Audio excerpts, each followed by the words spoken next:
know what it is about some of these children of great, if not iconic conservatives who feel the need to write really outrageous books about their dads.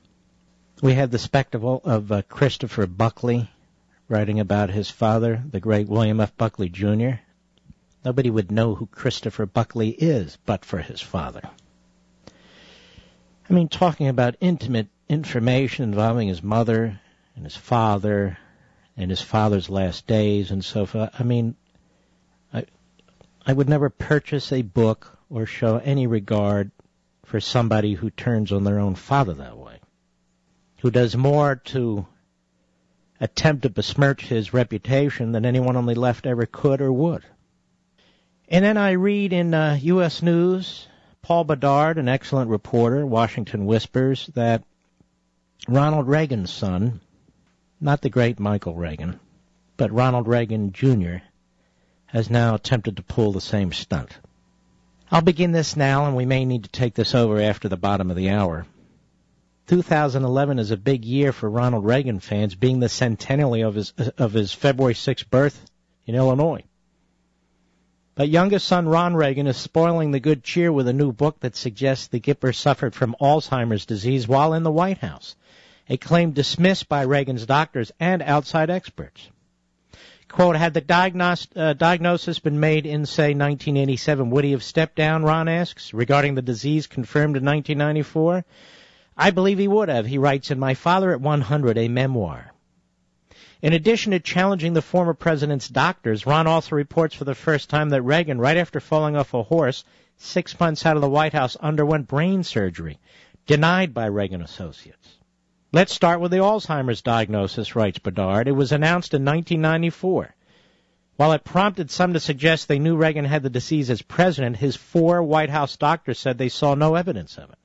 But Ron, who became a liberal and atheist, disappointing his dad, suggests he saw hints of confusion and, quote, an out-of-touch president, unquote, during the 1984 campaign and again in 1986, when his father couldn't recall the names of California canyons he was flying over.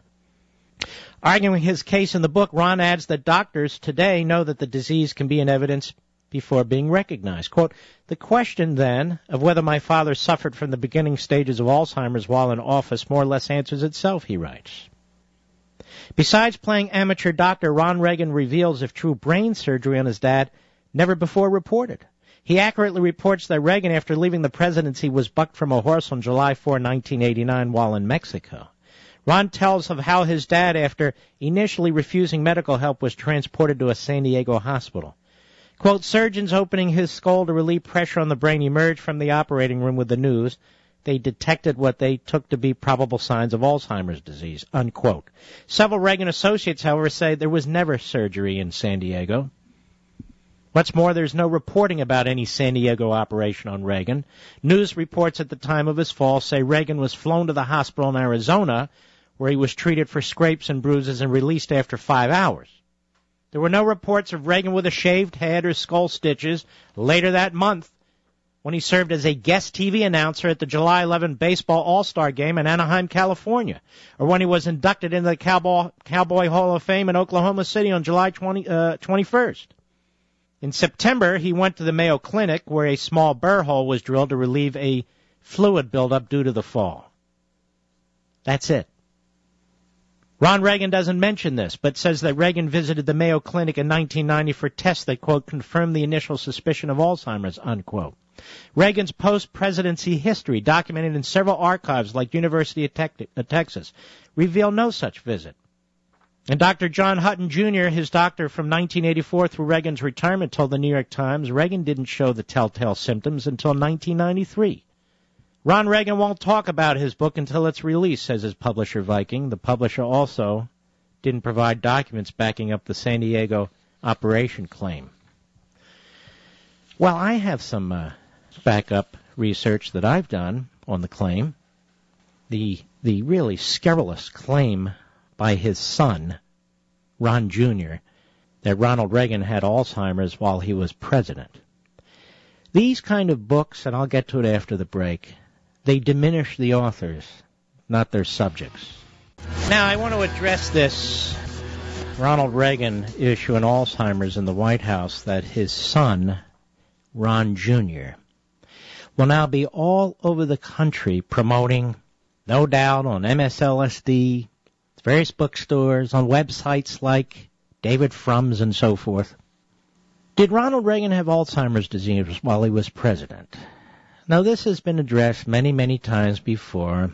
Here's an article. Dr. Larry Altman, who was a senior medical columnist for the New York Times, he looked into this question 2.5 years ago.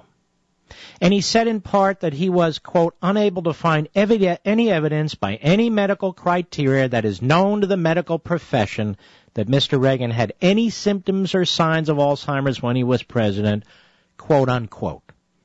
Reagan's 4 main White House doctors, same article, quote, they never detected any evidence that his forgetfulness was more than just that.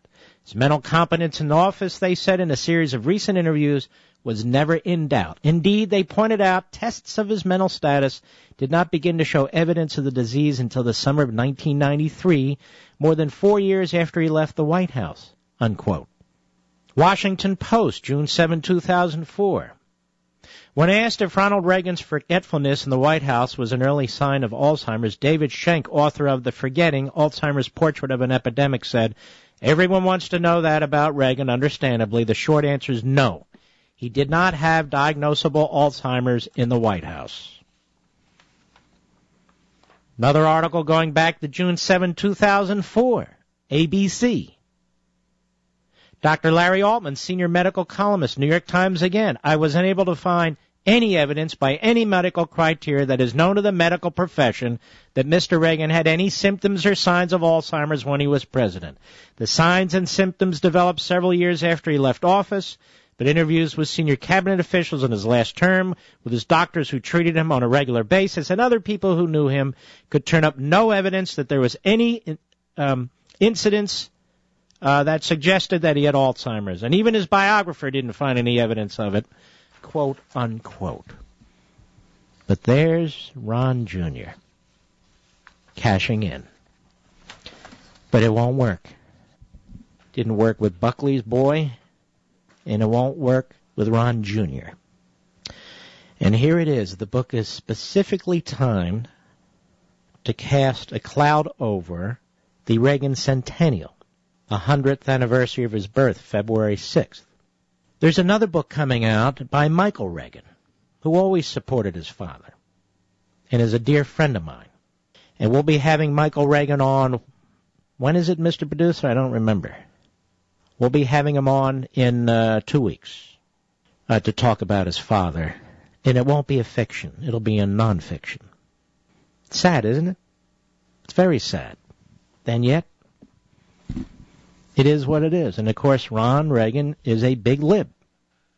So, of course, his father was older, couldn't remember everything, but must have had Alzheimer's because Ron Reagan was a much more effective debater against his father than his father was against him.